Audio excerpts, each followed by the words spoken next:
Hello and welcome to episode 43 of the TRUUMAN Podcast, the podcast designed to create a generation of self-defined men. Today, I'm joined by Seb Randle. Seb, thank you so much for being with me today. How are you doing? I'm doing great, thanks, mate. Really good to see you. Good. And as always, we will start with the hardest question. In your own words, Seb, what makes you a man? Oh, interesting. Do you know what? I actually don't really think about that particularly. I think I probably think more about what makes me a human. I think what's really important is to take an interest in other people who are very different from you, to show a bit of compassion, empathy, an awareness for the fact that it's not all just about me and people like me. This life is about learning about other people and people who might be very different from you. So taking a bit of time to be sort of compassionate and empathetic towards others, and also maybe getting to know yourself a little bit and who you are and what you stand for, because I think that can help you on in life quite a lot. It's a nice way of looking at it, and that's sort of the idea behind the question. Really, is it's a question that men don't really ask themselves. So I want to ask it, but it's nice that you put it in a way that essentially says it's who you want to be and what you want to be, as in I'm a human. So Seb, why don't you tell us a little bit about who you are and what it is that you do? Yeah, sure. So I run my own coaching consultancy called The Helpful Space, but I haven't always done this. My career was media and marketing, which I started back in 1999, which is mental that it was pre-millennium.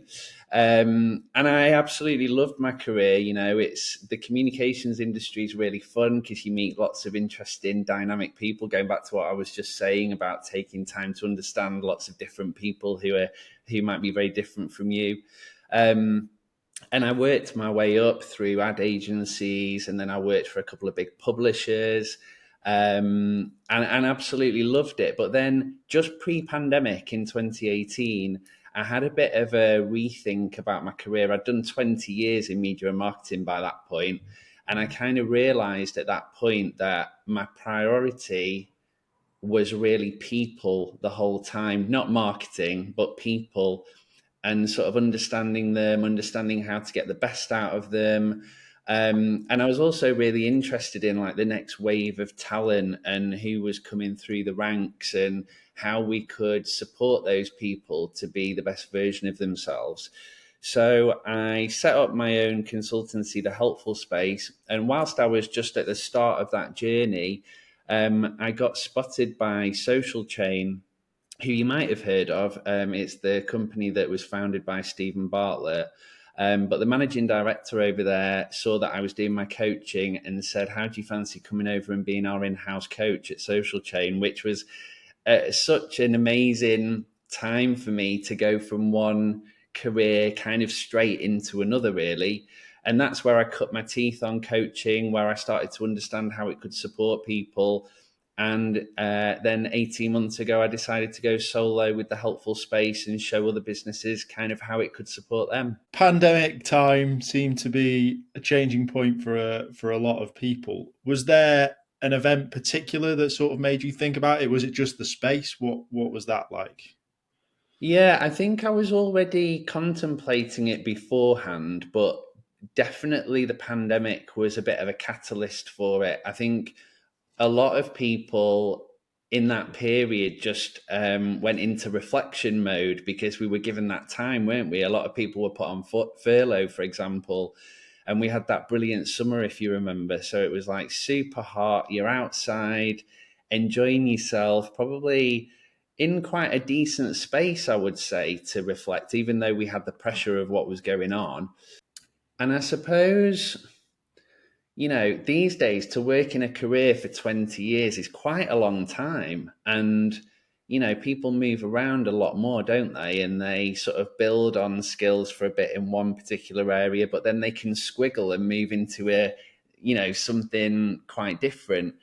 And I guess I felt that certain aspects of my character were being underutilized in my previous role, and I kind of it was moving a bit closer to my purpose, I suppose. And I knew within 2 or 3 weeks of actually being a coach that I'd made the right move, because there was something in me that was feeling a lot more content and fulfilled by what I was doing. It was a strange time. Some people it was really hectic, and for other people they were sort of given that breathing space, which was nice. I was sort of in a combination of the two, really. I had a business and it was sort of going through a transition phase, and I just was trying to work out what to do with it, and it was a case of juggling it. But I also was able to enjoy that nice summer as well. I definitely do remember sitting in the garden and thinking about a few things. And yeah, it was an epiphany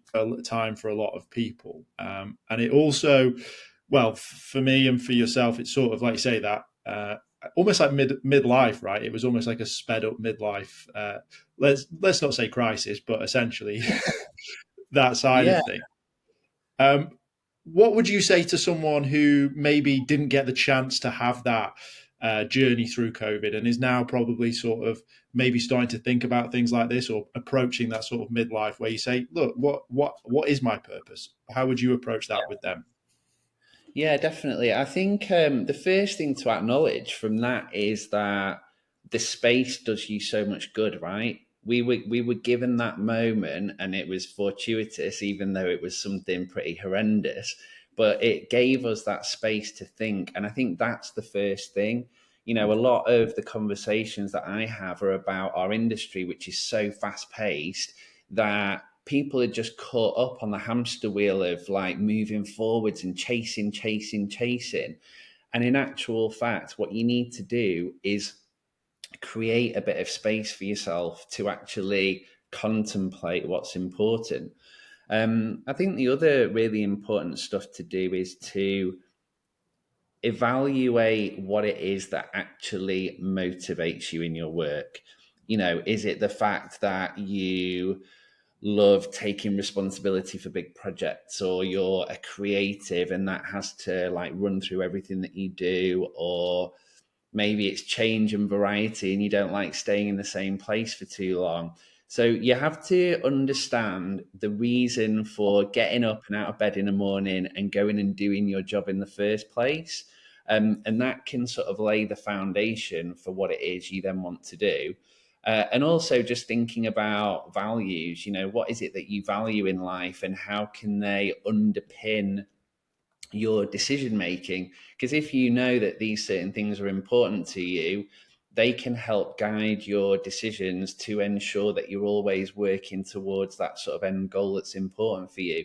So I'll do a lot of stuff like that at the start of working with people to help them lay that important foundation that they can then build their ideas from. It's a nice starting point. What's your views on not necessarily changing career? Because a lot of people, that's quite a scary thing to do, right? And there's been this huge influx of it's been labeled third space in the man world of like an alternate to work and home, and finding a purpose outside of that. Is that something that you've come across? Is that something that you've done in your own personal life? What does that look like for you? It's interesting. I think there's it can work. It can work a number of ways, really. I think people can be more open-minded to changes in careers. I think a lot of people feel like this is the route that I've chosen and therefore I'm stuck. I mentioned the word squiggle before, and I think there's often opportunities for people to stay in businesses but to squiggle and stay. So maybe create a dialogue with the people that are managing them to say, look, you know, I see a place for myself here, but in terms of my own development, I'm looking to add this and this on, and therefore this other department might be interesting for me. I also agree with what you were just saying, which is about sometimes the things that you're seeking from a change in work can be achieved elsewhere. So maybe it's the fact that if you're looking for a bit more adventure or a bit more fun in your work, you can actually go and seek those things in your personal life or through hobbies, and almost like tick those things off in that respect, rather than having to fundamentally change, the direction of your career. So I think it's just about being quite malleable with how you think about it, and, laying out those things that are important and thinking, maybe I don't have to go down the conventional route to deliver those things. I could actually achieve them in another way. Yeah, it's I like the word squiggle. That's quite a nice way of putting it. What was your squiggle from social chain to the helpful space? What does the helpful space offer now? What did you learn from that to create the helpful space? Yeah, I think what became very clear to me, even though I'd set up my business name before I moved to Social Chain, it was quite fortuitous, really, because that was a young company, right? So the average age of the company of the people that worked there, sorry, was about 25, 26, something like that. And so my coaching was predominantly supporting people in their early to mid 20s. And obviously, coaching costs a bit of money. And historically, it's only been really accessible to people who are top tier leaders or people that have the privilege or the money to be able to access it. And what I noticed very, very quickly was that bringing a young person into a room for an hour, slowing them down, helping them to articulate their qualities, what they're good at, all of these different things was massively powerful. It's not something that many young people get to do. And so the helpful space, my strap line for that is democratizing coaching and making it accessible for everybody.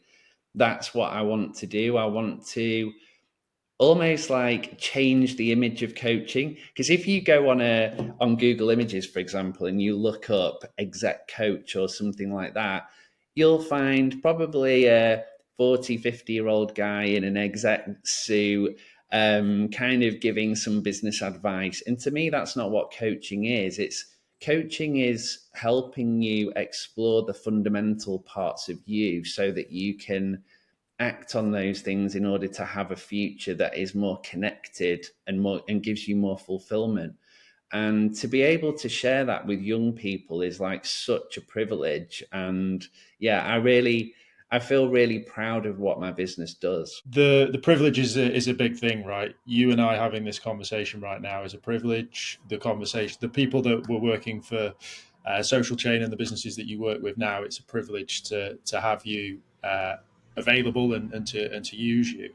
And for me, that's why I started this podcast. It was like, what can I create that's free, cheap, and accessible for all, so that they can start to build their building blocks. And it sounds like you've taken that a step further, and obviously, sorry, and offered a service, but still really got that core demographic there, which is really nice to see. What have you learned from coaching younger people? Interesting question. I think I have learned a real deep appreciation of those generations below me. Gen Z is the generation really that I've been working with most closely. And it's given me a real insight into how I don't want to generalize because obviously everybody's quite different. But what I will say is that young 20 somethings have a bit of a crisis around confidence. And I find it quite interesting, like an interesting juxtaposition, the fact that we've got social media and we're encouraged to share our lives and put them out there in front of everybody. But at the same time, youngsters are very incapable of advocating for themselves. They find it really, really difficult. They find it really difficult to put themselves forward, even though there's a hell of a lot of entrepreneurialism and creativity. And the people that I've worked with, particularly through these types of businesses like Social Chain, are hugely creative and talented. But when it comes to actually selling themselves, there's a blocker. And I personally put it down to the fact that social media often tells you how to feel. It gives you quick fixes for how to think, how to feel, what to do. And almost it's like a guiding light that is not necessarily true. You have to go into yourself and do the inner work in order to really understand what's important for you. And I think a lot of youngsters these days don't do that because they've got this supposed support system out there.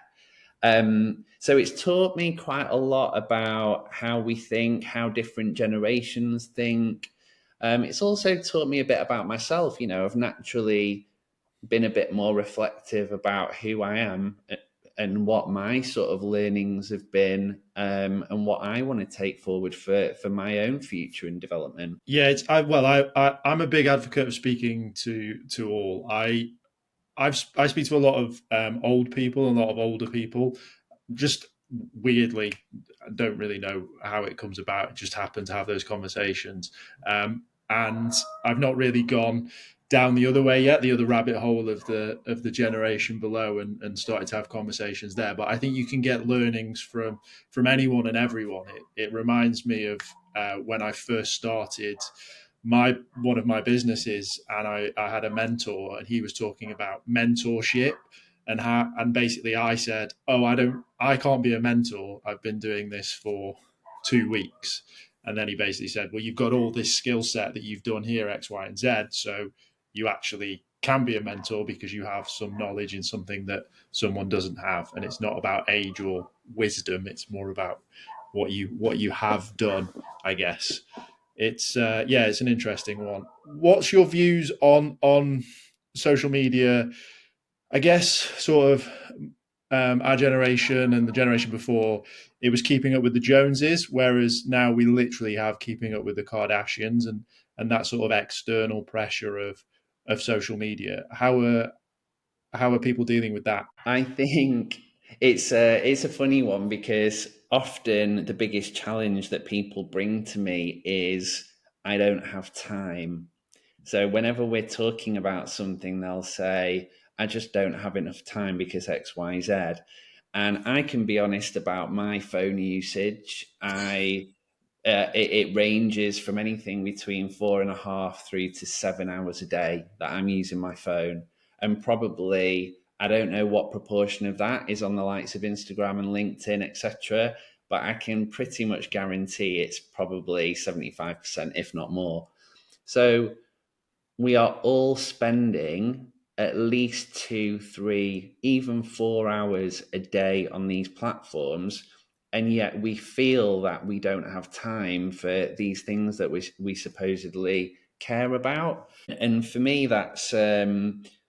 it's a case of people misplacing their priorities because they're stuck in a habit that is so compelling. Those types of habits to get that quick dopamine hit is just so powerful, but it's actually pulling people away from what it is they truly want to do and achieve. So I think there is a danger there. I mean, obviously there's lots of great content there for people to engage with, and that's it puts pressure on people to create a feed that is 100% supportive of their mental health and their dreams and their aspirations. And we all know that we all end up following things that don't do that.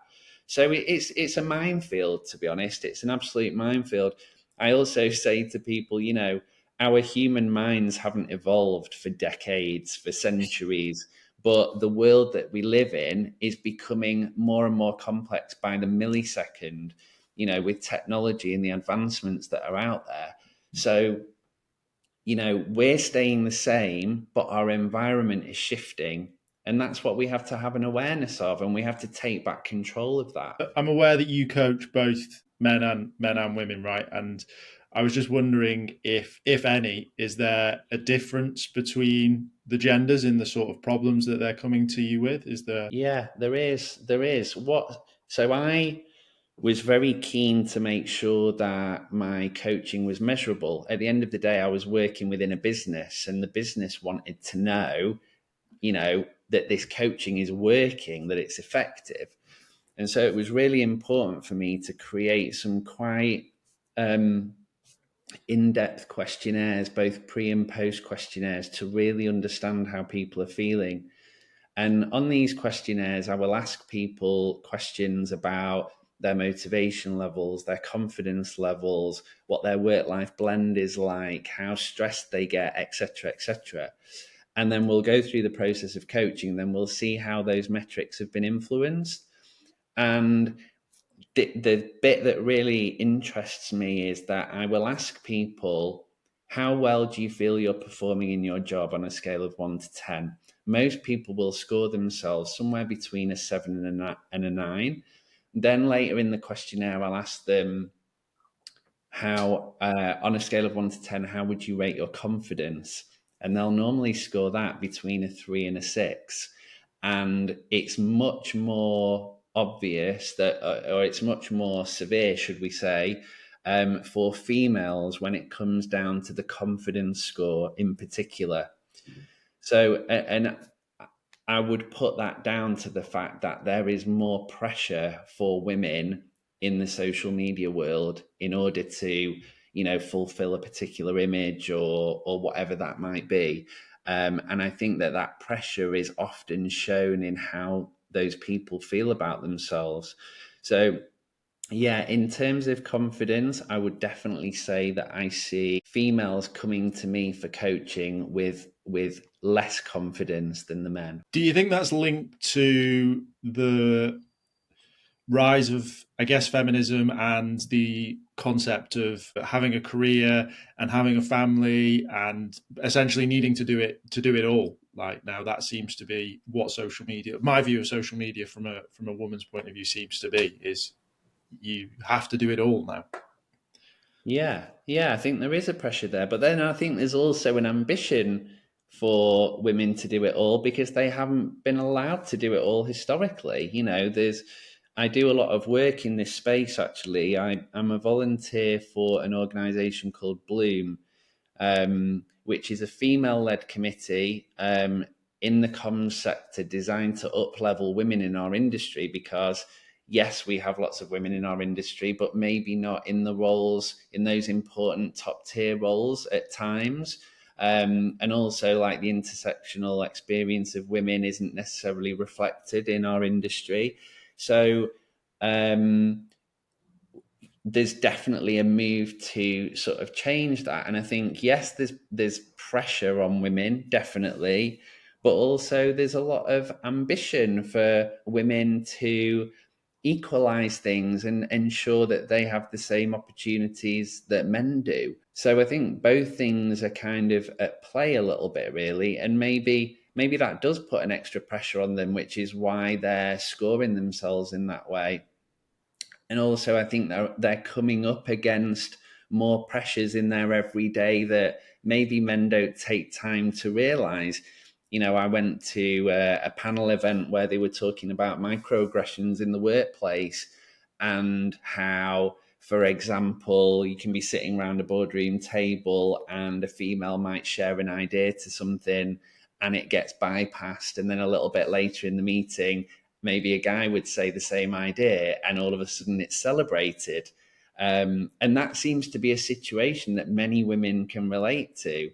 Coming back to like being a true man and thinking about how you can do that, it's about just taking a step back and observing exactly what's going on in the world and how you can use your privilege as a white, middle class, whatever guy in order to support those people who might not have had the same privilege as you. Literally, yes, last night I did a lecture on pretty much this subject. It was the concept of beyond stereotypes of masculinity and femininity. So I did it with a lecturer at Staffordshire University who specialises in gender and primarily violence against women and girls, and we had an open conversation about this. And it was nice that you sort of wrapped that up with the how to be a true man, and that was one of the things that I was trying to address was the conversation,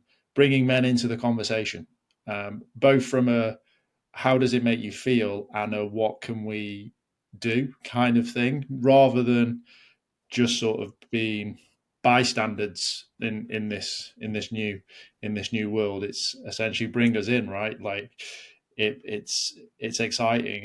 It's cool. I use the example that if you get to the top now, you've got twice as much competition, so you're even better. So you've got to look at it from a positive point of view as a man, as well as a how can I sort of be supportive and do these things. So it was a Definitely. That sounds great, by the way. I love the fact that you did that. And I think there's something else here about when you, as a man, start to understand your privilege a bit in a bit more granular detail. You start to there's actually a bit of discomfort that you go through because you start to realize a few things that maybe you've just taken for granted. And you also, as an ally, essentially, you start to reflect on maybe past behaviors, things you might have said that weren't necessarily the best, that might have made people feel uncomfortable, the way that you've dealt with certain situations. For example, I know that I've on occasion stood up and pointed at someone and shouted at them rather than, taking a bit of time to be a bit more mindful about what it was I wanted to say. And so you go through this process of learning as an ally. You start to realize the way that you've been, and you start to rectify some of those things, and you start to be a lot more intentional about doing things in the right way. And I would love for more men to understand the journey that you go on through actively being better and actively thinking about what an equitable future looks like, and how it can, yes, it benefits women because they have more opportunity, but it benefits men too, because it starts to affect things like parental leave and those types of things where you get to spend more time with your kids if you have kids, for example. So I think that's all part of the learning as well, for men to realize that there's something in it for them, the learning that comes through it, and also the outcomes like you were talking about. Yeah, the question, what makes you a man, is sort of the reason that I ask it. Is it's changing, right? We're growing as a society, which is fantastic. It's arguably the best time ever to be a man. Maybe we've lost privilege, but we've been given opportunity, like you say, when it comes to parental or career. Pushing women into STEM and that side of things is good, because maybe I don't want to work in finance. In fact, I went down that route, worked in finance, did it for 18 months, hated it. But that was the way that I was thought I had to go, right? So it's changed. It works both ways, and that's sort of the idea of this conversation, is that if you can bring men into that fold as well and show that it's an exciting time for them, arguably they're going to be more on board than feel like they're being attacked or having privilege taken away. So that's Absolutely. Yeah, totally. I totally buy into that. It's funny when you were talking then, I was just thinking about a men's group that I'm in called One Brotherhood, which is fantastic. It's such a great support network of men, and it's predominantly on, we connect to one another on WhatsApp, but then we have various events and stuff where we can speak face to face. And it's been enlightening being part of this men's group, because I've always been quite I guess, an emotionally in tune guy. I've got quite a lot of female friends. And so I don't really spend a whole load of time just in men's company. And on this group, we often talk about what's going on for us, what our challenges are, what we're trying to resolve in terms of our relationships or our futures and all those types of things. And it's amazing how many guys still feel that pressure to be what we would consider really a bit of an outdated man, being the provider and being all of these real things that are loaded with responsibility and pressure. And because I've not really been brought up that way, so I'm quite fortunate in that sense. I've not had that sort of conventional upbringing that would have raised me in that way, so I feel fortunate in that way to be able to think differently.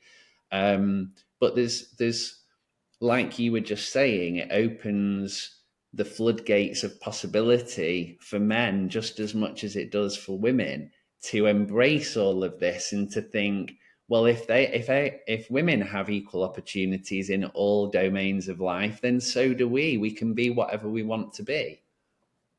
Yeah, and that's something that's not talked about with feminism, and it's almost the most powerful defense for it. Is in a sense, it's like feminism is against the patriarchy, yet you say there's so many men, and I come across them as well, that are adamant that they need to be a provider, a protector, traditional in that side of things. And I say, it's really not economical anymore. Like, inflation's killed that dream for you, bud. Like, it's we're well past that. Unless you're in the top 1%, you're really going to struggle to do that. And even if you're there, it's still going to be pretty hard.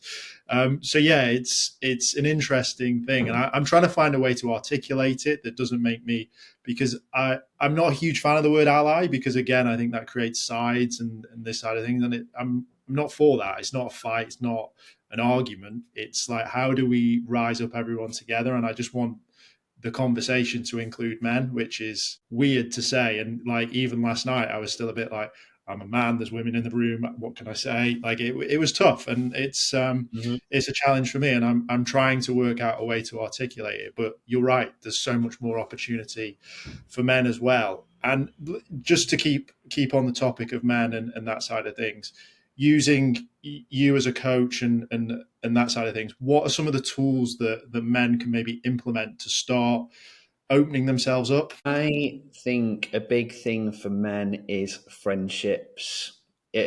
Investing in your friendships and spending real time with your guys, your trusted guys, being open and not just necessarily, I'm not saying everyone has to have deep and meaningfuls all the time, but people are more receptive to what you have to say than you actually think. That feeling of being listened to and supported and heard and is fantastic. And we all need to practice being better listeners as well for the people around us. If we're the ones who are seeking that support and those friendships from men, we have to think, well, how can we offer that in return to men and to our friends? And it's just about checking in with them more often, asking how people feel. And I think there's a lot to be gained by men spending a bit more time investing in those important people. That's such a great starting point. Aside from that, it would be some of the things that I've already mentioned around understanding what motivates you, what your values are, just trying to get a bit more of an understanding of what sits within you, and also taking the pressure off yourself. You don't have to have all the answers straight away. Bring a bit of an exploratory mindset to it, where it's about discovery. You might discover some really exciting and interesting things about yourself that you didn't know before. It's funny to link it back to when you say men have usually put a higher score for confidence. I think men are really bad listeners because we always think we have the answer. So if someone says something, we instantly want to go, I have a solution for that. Is it the solution? Probably not, but you're so confident that it's the solution that you just want to tell them and say, this is how I would do that. And I think that's sort of where that stem of confidence comes from, is that we just think we have a solution to something. And yeah, that's a real skill that I think men lack, is just listen and just absorb what the person's saying rather than trying to find a solution, which is, yeah, a tough one really if you look at it like that. Listen to hear, don't listen to respond. Men are fixers. They like to fix things and jump in, like you say, with solutions. And there's so much value to be had in just acknowledging how somebody is feeling, just sitting with them and showing that you care enough to just be with them in that moment. That is often enough for some people.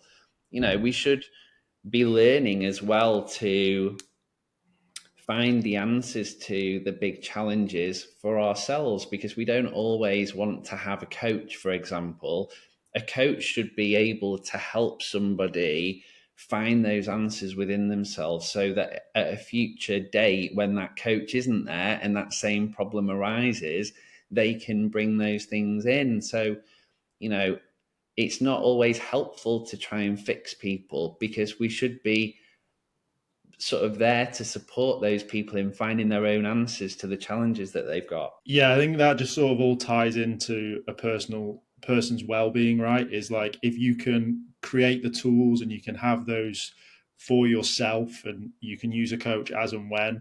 I think you said you don't have to have all the answers right away. I don't think you ever have to have all the answers. It's life, right? It's exciting, it's new, everything's different, it's always a change.